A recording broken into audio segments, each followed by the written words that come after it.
신앙의 고장 이스라엘에는 하나님이 주신 큰 절기 세 가지가 있습니다. 유월절, 오순절, 초막절이 그것입니다. 유월절은 이스라엘의 출애굽, 곧 구원을 기념하는 절기로 어린 양의 피를 문설주에 바름으로 구원받았음과 장차 그리스도의 죽음을 소망하며 지키는 절기입니다. 초막절은 가나안을 기업으로 얻은 이스라엘이 광야 40년 유랑생활을 기념하고 빈들이나 거리, 공원 등의 나뭇가지나 풀로 초막을 짓고 일주일간 생활하는 절기, 그 세상 장막 생활이 끝나고 천국을 소망하는 지키며 절기입니다. 오늘 본문에 그리고 맥추절이 있습니다. 맥추절은 다양한 이름을 가지고 있는데 유월절 다음 날부터 봄에 수확이 시작이 된다고 해서 초실절이라 하기도 하고, 유월절 이후 7주 동안 49일이지요. 7주 동안 곡식, 봄의 곡식을 수확한다고 칠칠절이라 부르기도 하고, 추수하는 7주가 지나고 제50일째 되는 날에는 처음 익은 열매를 하나님께 드린다고 오순절이라 부르기도 합니다. 오늘 성경은 우리에게 처음 익은 열매를 드리는 맥추절에 대해서 들려줍니다. 오늘날 우리의 생활은 산업사회가 되어서 생활 방식과 사회 구조가 바뀌었기 때문에 보리추수나 밀추수를 구경하기는 힘들어졌습니다. 농촌에 가도 고소득 작물을 재배하는 이들이 많기 때문에 보리나 밀을 재배하는 농가는 그리 많지 않아졌습니다.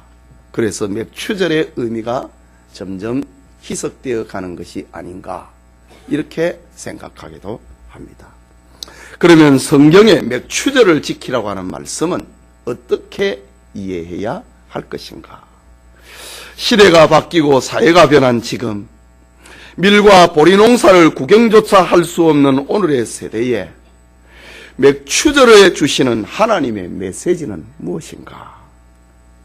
오늘 맥추절을 지키는 방법을 통하여서 그 실마리를 풀어가고자 합니다.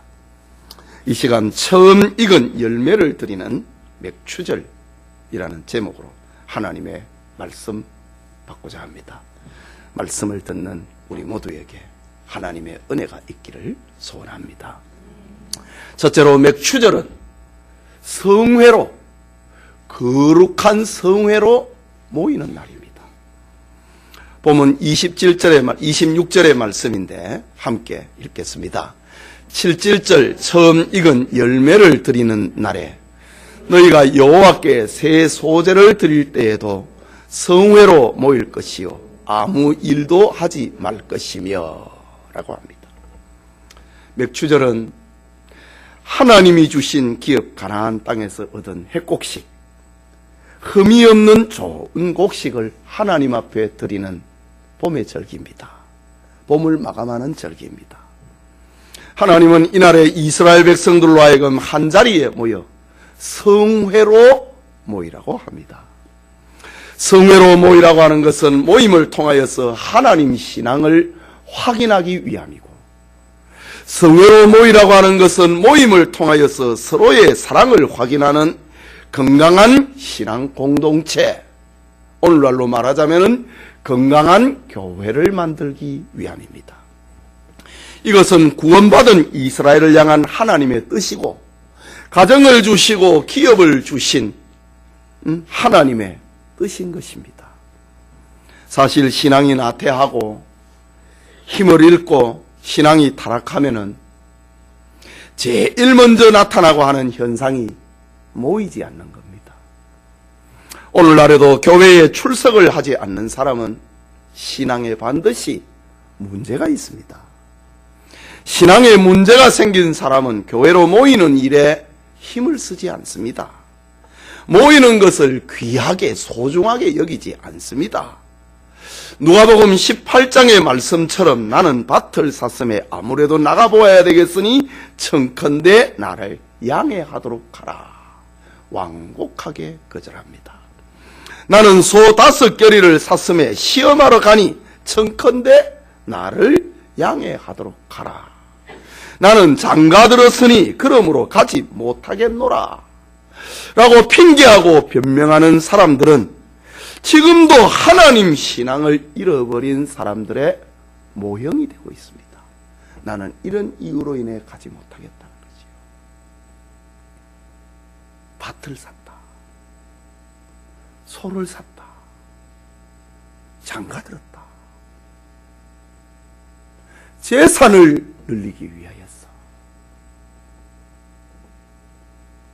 소를 샀는데 그것을 시험하기 위하여서 장가들었다고 하는 쾌락 때문에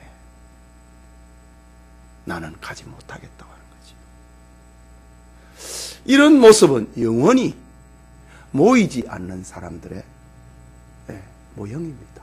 상징입니다. 그러나 성도님, 믿음은 모이는 것을 통해서 증거됩니다. 이스라엘이 블레셋의 공격을 받아 위기를 만났습니다.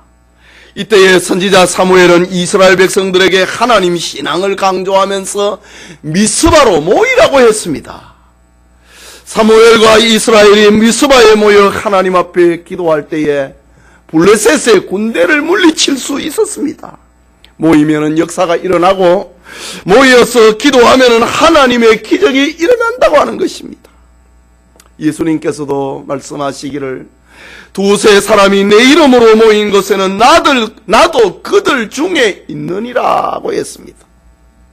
주님의 이름으로 모이는 곳에는 임마누엘의 은혜가 나타나고 주님의 이름에 모인 곳에는 임마누엘의 기적을 체험한다고 하는 예수님의 약속입니다.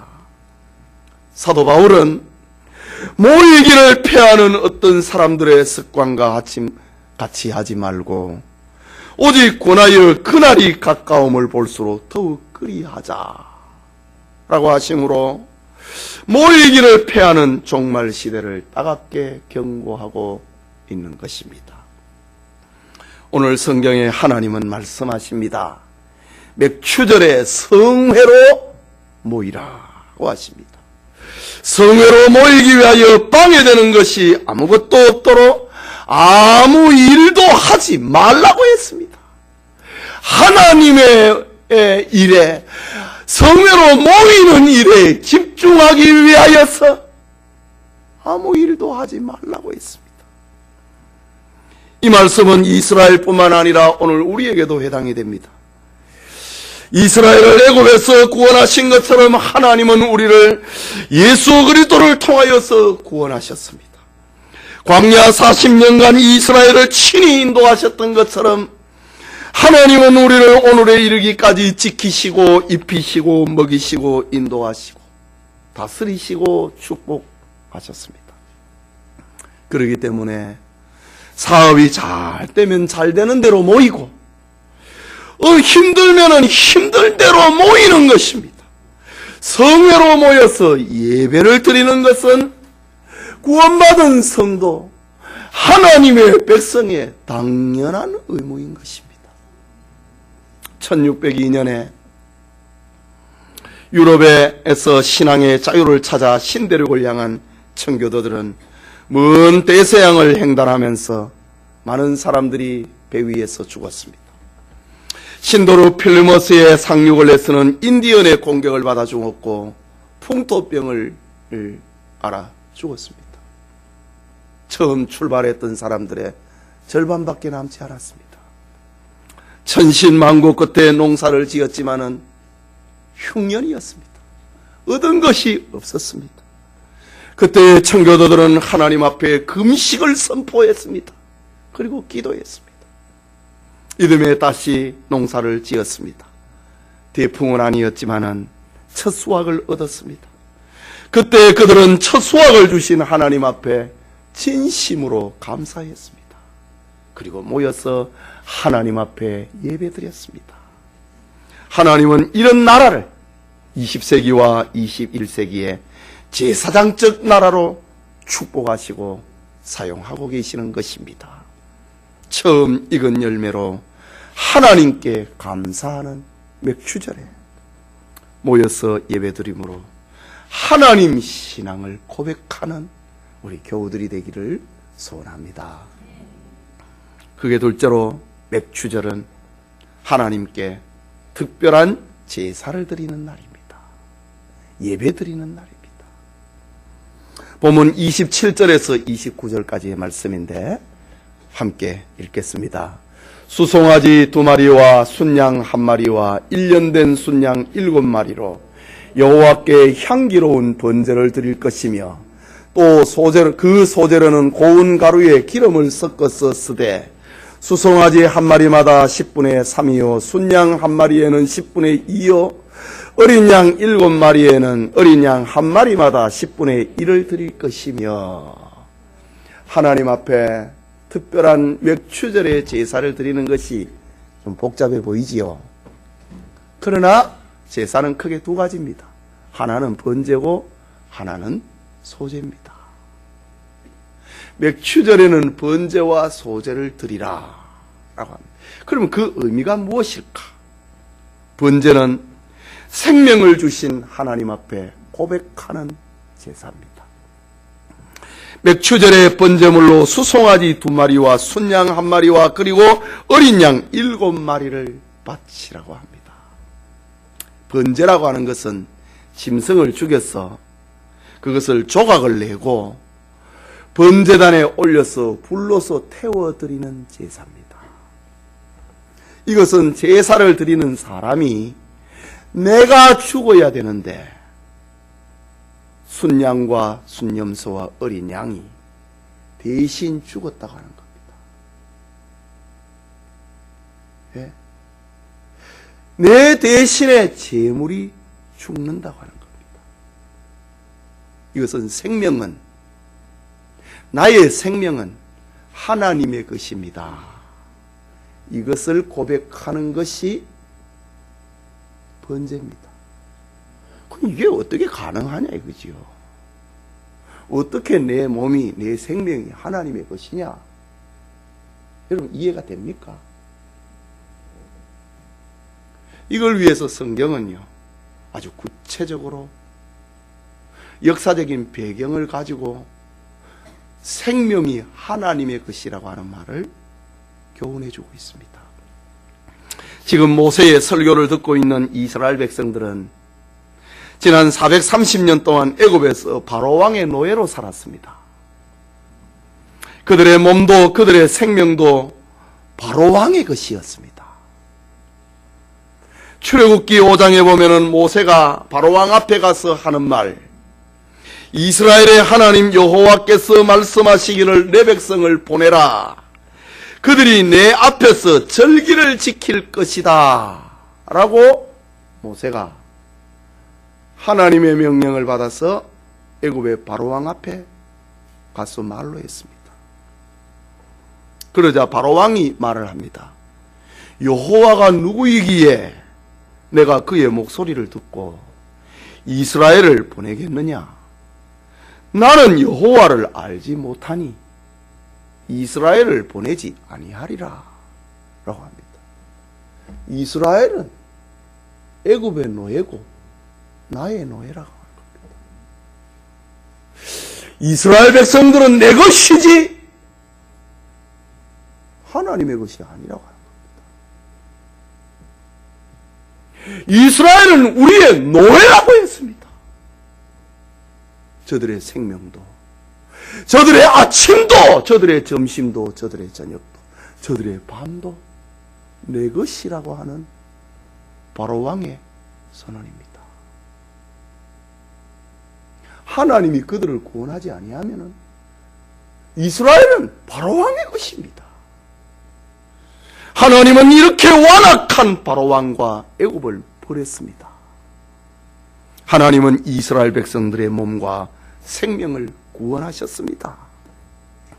자기 백성 삼으셨습니다. 그러니 이스라엘이 절기를 지키면서 구원의 하나님을 고백을 하는 것 당연한 것입니다. 지난날 애굽의 노예로 살았는데 자유를 얻었다. 그러니 우리의 자유는 하나님의 것이라는 겁니다. 우리의 생명도 하나님의 것이라고 하는 겁니다. 이스라엘은 이렇게 절기를 지키면서 생명을 주신 하나님을 고백을 하고 자유를 주신 하나님을 고백하는 것입니다. 이것이 애굽에서 구원받은 목적이고 이유입니다. 맥추절을 지키라고 하는 이유입니다. 우리의 생명은 하나님의 것입니다. 이것을 고백하게 하는 것이 맥추절에 드리는 특별한 제사입니다. 사도 바울도 저 로마에 있는 교인들에게 들려줍니다. 우리가 살아도 주를 위하여 살고 죽어도 주를 위하여 죽나니 그러므로 사나 죽으나 우리가 주의 것이로다. 사도 바울이 왜 이런 말을 하고 있습니까? 우리는 죄로 인하여서 영원한 형벌을 받아 지옥의 백성이라 이거지요. 사탄의 종이었다는 거지요. 그런데 예수님이 우리를 위하여 십자가에 죽으심으로 죄값을 해결하시고 하나님의 자녀로 삼아 주셨으니 우리가 살아도 주를 위하여 살고 죽어도 주를 위하여 죽나니 그러므로 우리가 사나 죽으나 주의 것이로다. 사도 바울이 고백을 하고 로마 교인들에게 들려주고 있습니다. 우리의 생명이 하나님으로부터 왔다. 이런 사실을 특별한 제사로 드리는 것이 맥추절의 번제다 라는 겁니다. 그러면 오늘 우리는 어떻습니까? 이 시간 하나님께 맥추절을 지키면서 소위 맥추절 예물을 드리면서 이것은 생명을 주신 하나님, 내 생명의 주인은 하나님이십니다. 이런 고백을 담고 오늘 이 자리에 맥추절의 예배를 드리느냐, 이런 고백을 담은 맥추절의 예물을 드리느냐, 그것입니다. 예물을 드리면서 이것은 나를 살아있게 하시는 분은 하나님이십니다. 이런 고백을 담고 있느냐? 그것을 생각하게 만드는 것이 맥추절의 현대적인 의미입니다. 그러니까 보리 추수하고는 관계가 없는 거예요. 그 시점에 1년의 중간쯤에 한번 매듭을 짓고 내 생명은 하나님의 것이다. 그것을 고백하기도 하도록 만드는 것이 맥추절의 번제가 담고 있는 의미입니다. 이처럼 맥추절의 번제는 생명을 주신 하나님, 자유를 주신 하나님, 구원을 주신 하나님의 주권을 고백을 하는 신앙 고백의 날이다 라는 말입니다.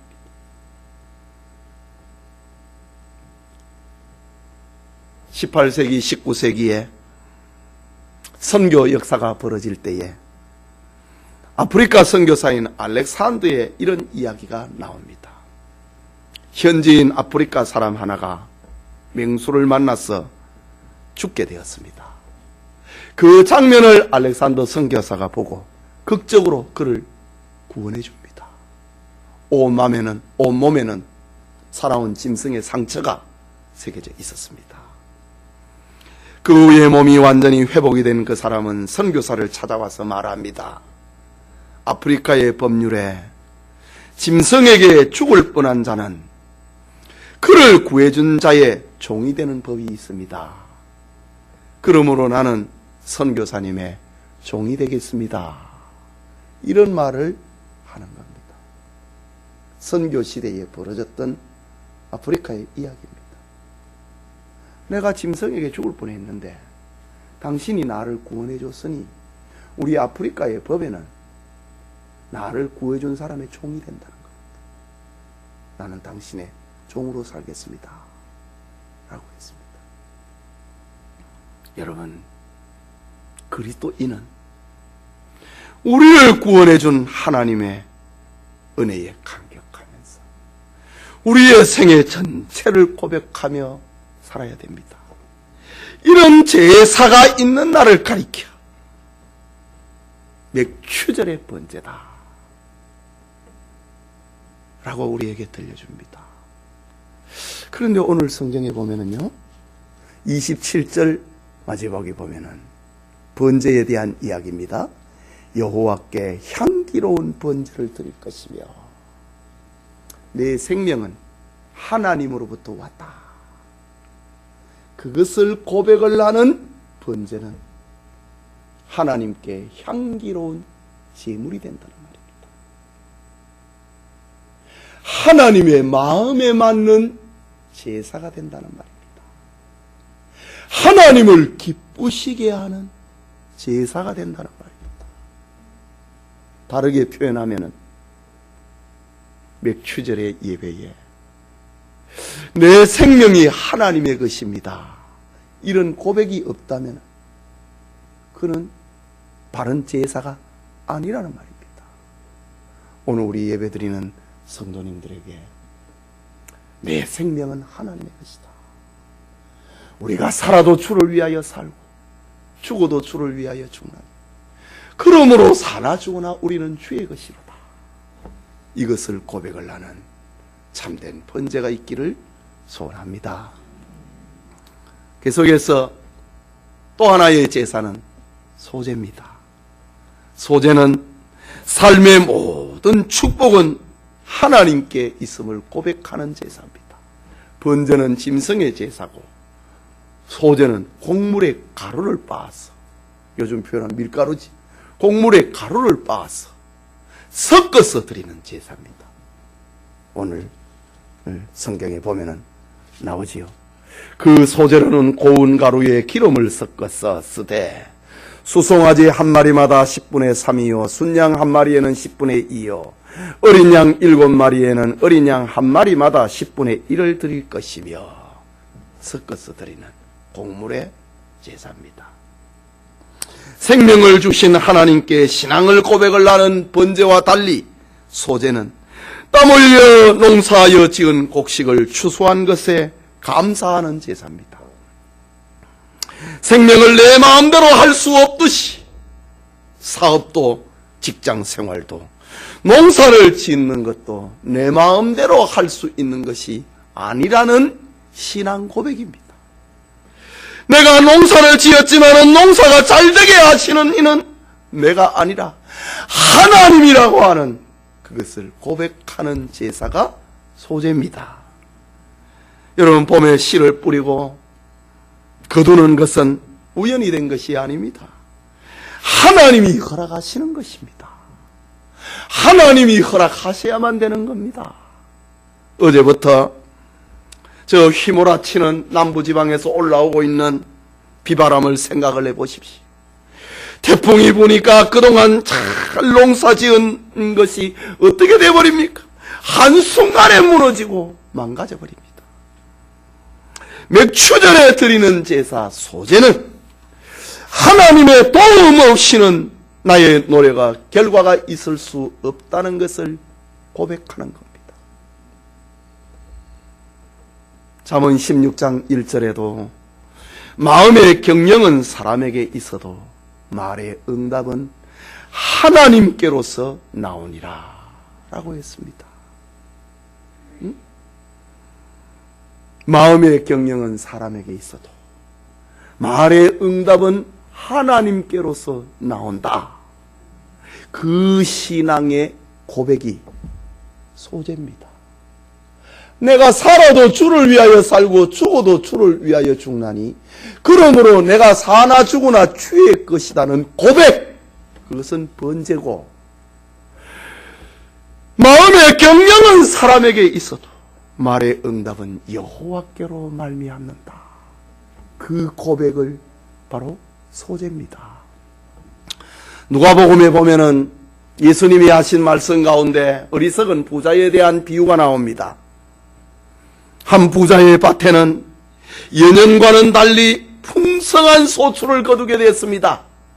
요즘 기업하는 사람들의 예를 들면 대박을 치는 물건을 만들어낸 거지요. 그는 마음이 너무 기뻤습니다. 자기가 받은 이 축복을 관리하기 위하여서 지금 곳간이 너무 작으니 그걸 헐어야 되겠다. 더 크게 짓고 자신의 모든 곡식과 물건을 쌓아야 되겠다고 계획을 합니다. 그러면서 자기의 영혼에게 말합니다. 행복과 미래를 선물하는 말을 자기가 자기 영혼에게 말로 합니다. 마음에 생각했다 이 말입니다. 영혼아, 여러 해 쓸 물건을 많이 사두었으니 평안히 쉬고 먹고 마시고 즐거워하자. 자기 영혼을 향하여서 행복한 미래를 선물로 했습니다. 여러 해 쓸 물건을 많이 사두었으니 이제부터는 평안히 쉬고 먹고 마시고 즐거워하자는 행복을 선물했습니다. 자기가 자기 영혼에게 말입니다. 행복한 미래를 선물로 했습니다. 부자는 풍성한 소질이 자신의 노력이었고 세상에서 받은 행운으로, 운으로 생각한 것입니다. 그의 마음에는 하나님이 없었습니다. 하나님을 향한 감사가 없었습니다. 이때에 부자를 향해 하나님이 말씀하십니다. 어리석은 자여. 누가복음 12장 20절에 나오는 말입니다. 어리석은 자여, 오늘 밤에 내 영혼을 도로 찾으리니 그러면 내 준비한 것이 네 것이 되겠느냐. 너는 오늘 죽는다 이거지. 그러면은 너 예비해 놓은 그것이 누구의 것이 되겠느냐. 그러면서 예수님이 말씀하십니다. 자기를 위하여 재물을 쌓아두고 하나님께 대하여 부여하지 못한 자가 이와 같으리라. 망한다고 했습니다. 삶에서 하나님을 인정을 하지 않는 것, 그 사람 망할 것이라고 합니다. 맥추절의 이스라엘은 하나님의 도움으로 오늘의 자신이 존재한다는 사실을 고백하는 날로 만들었습니다.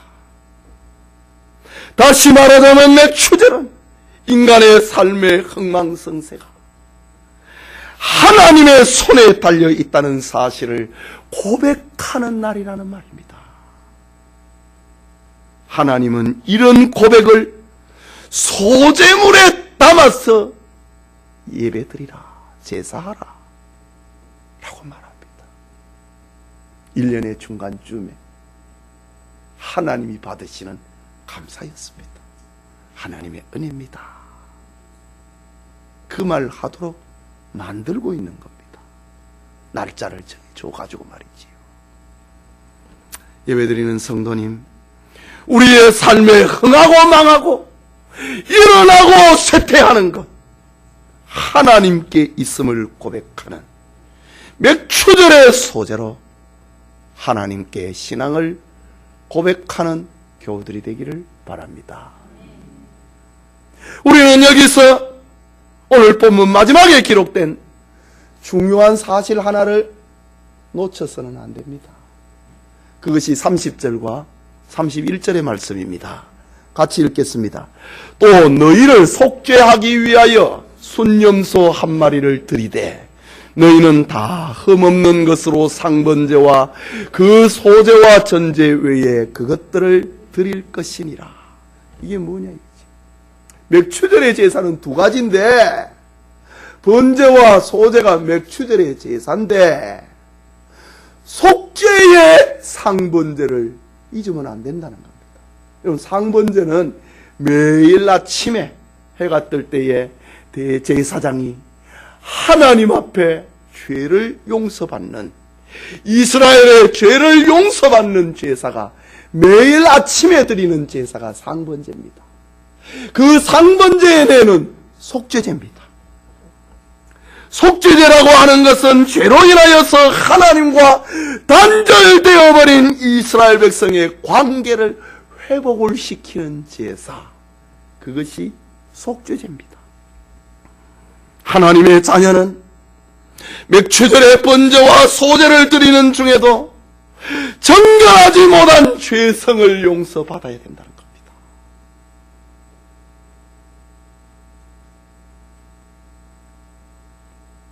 우리의 생명은 하나님의 것이고 내 인생의 흥망성쇠는 하나님으로부터 온 것이다. 이런 제사 가운데서도 너 죄를 용서받아야 된다는 사실을 잊어버리지 말라. 매일 드리는 상번제를 빠뜨리지 말라 라고 합니다. 이게 무슨 말입니까? 큰 축제의 날이 맥추절입니다. 그러는 가운데서도 너는 죄인이다. 너는 죄를 용서받아야 된다. 그거를 잊어버리면 안 된다는 겁니다. 갑자기 목에 힘이 들어가고 어깨에 힘이 들어가고 그러면 안 된다는 거야. 너 본래는 죄인이야. 너가 지금 하나님의 백성이 되고 자녀가 되었지만은 너의 본래는 죄인이야. 그 죄를 날마다 용서받아야 되는 거야. 그거를 잊지 말라고 하는 겁니다. 예수님께서 잡히시기 전날 제자들에게 만찬을 하시면서 그 다음에 제자들의 발을 씻겨주십니다. 큰 잔치가 벌어졌다고요. 잔치가 끝나고 난 다음에 예수님이 수건을 두르시고 제자들의 발을 씻겨주십니다. 베드로가 예수님 왜 이러십니까? 내가 제자고 내가 종인데 내가 예수님의 발을 씻겨야 되는데 왜 예수님이 내 발을 씻기신단 말입니까? 그때 예수님, 베드로야, 내가 너의 발을 씻기지 아니하면 너는 나와 상관이 없는 자가 되느니라. 놀랐습니다. 예수님, 그러면 내 발만 씻겨주지 말고 내 몸도 씻겨주십시오 라고 합니다. 그때 예수님이 하시는 말씀, 네 몸은 이미 깨끗하여졌느니라. 그러니 너는 발만 씻으면 되느니라. 우리가 깨끗하게 됐다 이거죠. 하나님의 자녀가 됐다 이거지요. 성만찬에 참여하는 축복인이 되었다는 거지요. 그러는 중에도 너가 죄인이라고 하는 사실, 너는 매일같이 발을 씻어야 되는 죄인이라고 하는 사실을 잊어버리면 안 된다. 그것을 알려주고 있는 것이 매일 드리는 속죄의 상번제 빠뜨리지 말라고 하신 30절과 31절의 말씀입니다. 생명의 주인이 되신 하나님을 향한 번제, 하나님의 도우심으로 살게 되는 것을 감사하는 소제라고 하는 맥추절의 제사 가운데서도 매일 하나님 앞에 죄인임을 회개하는 속죄의 은총을 잊지 않는 우리 교우들이 되기를 소원합니다. 예배드리는 성도 여러분, 집시 목사로 유명했던 스미스 목사의 이런 이야기가 있습니다. 영국 에딘버러에서 부흥 집회를 인도했습니다. 집회를 마치고 돌아가는데 어떤 손이 그의 코트를 잡아당기는 겁니다. 목사님은 가던 발길을 멈추고 뒤를 돌아보니 옷차림이 남루한 스코틀랜드 소녀 하나가 거기에 서 있는 겁니다. 멈추어서 뒤를 돌아보니 무엇인가 종이에 쌓여 있는 물건을 꼭 쥐고 서 있는 겁니다. 목사님은 헐떡거리며 서 있는 소녀에게 물었습니다. 얘 아가, 왜 그러니? 소녀의 손은 꽉 잡고 있던 뭉치를 불쑥 내밀면서 선생님, 이거 받으세요. 그게 뭔데? 목사님은 그것을 받고 물었습니다. 선생님, 캔디예요. 선생님은 저는 새 아버지를 가지게 되었습니다. 저희 아버지는 지난 토요일까지는 한 번도 술을 취하지 않은 날이 없었거든요. 그런데 지난 토요일부터 아빠가 아주 맑은 정신으로 집에 들어오시고 얼굴이 밝으세요. 그래서 제가 어제는 아버지께 여쭈어봤지요. 그랬더니 아버지는 지난 토요일 선생님의 집회에 참석하셔서 큰 은혜를 받고 이제는 술을 안 마시고 하나님만 섬기며 살겠다고 하셨어요. 그래서 제가 새 아버지를 주신 선생님께 고마워서 모아둔 용돈을 털어 캔디를 사왔어요. 그러니 받으세요. 스미스 목사는 이런 일이 있고 난 다음에 평생에 받은 여러 선물들 가운데 흐름한 종이에 샀던 이 스코틀랜드 소녀의 선물을 잊을 수가 없었다고 합니다. 그러면서 하는 말, 내 일생에 그처럼 귀한 선물을 받아본 적이 없습니다. 내 일생이 그 한순간을 위해서 존재하는 것만 같았거든요. 이런 말을 남겼습니다. 여러분, 감사는 선택이 아닙니다. 하나님의 뜻입니다. 구원받은 성도, 하나님의 자녀가 된 성도가 지켜야 될 의미요, 하나님의 명령입니다. 하나님의 은혜에 감사해서 처음 익은 열매를 드리는 백추절에 성회로 모여서 하나님 신앙을 고백하고 교회 공동체의 건강성을 쌓아가는 성도가 되기를 바랍니다. 맥추절에 생명을 주신 하나님의 주권 신앙을 고백하는 번제, 인간의 흥망성쇠가 하나님께 있음을 고백하는 소제, 그러면서 우리의 구주이신 예수님을 고백하고 날마다 죄 문제를 해결하는 은혜가 맥추절을 맞이한 영천의 모든 성도님들에게 충만하기를 소원합니다. 우리 같이 기도합시다. 말씀을 받았습니다. 하나님, 처음 익은 열매를 드리는 맥추절이 그런 의미를 담고 있군요. 말씀을 생각하면서 맥추절은 성회로 모여서 하나님 신앙을 고백을 하고 성회로 모여서 교회 공동체를 튼튼하게 만드는 날이다. 맥추절은 생명은 하나님으로부터 온 것이다. 맥추절에는 내 삶의 흥망성쇠는 하나님의 것이다. 하나님으로부터 온 것이다. 그것을 고백하는 예배가 있는 날이다. 라는 말입니다. 우리 함께 기도합시다.